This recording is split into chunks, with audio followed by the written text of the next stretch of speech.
ছুটি ছেড়ে আবার কর্মস্থলে যাচ্ছি। কয়টা থেকে হেমায়তপুরে ভাড়া ছিল হইলো 250-300, এখন চাচ্ছে 500 550।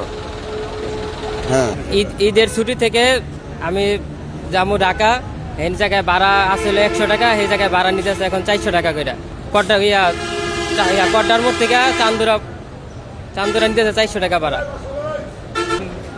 আমি গাড়ি চালাই, ছুটিতে আসছিলাম, এখন আজকে ছুটি শেষ, যাবো কোনাবাড়ি। আগে গেছি 200 টাকা 250 টাকা, এখন হলো 500 টাকা।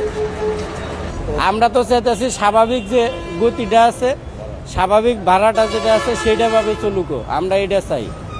আমরা তো এই যে বাড়তি ভাড়া, তো এটা আমাদের কোনো প্রয়োজন নাই, আমাদের উপরে জুলুম করা হইতেছে। এটা আমি গার্মেন্টসে জব করি, ঈদের ছুটিতে ছিলাম, এখন যাবো সাভার রপ্তানি।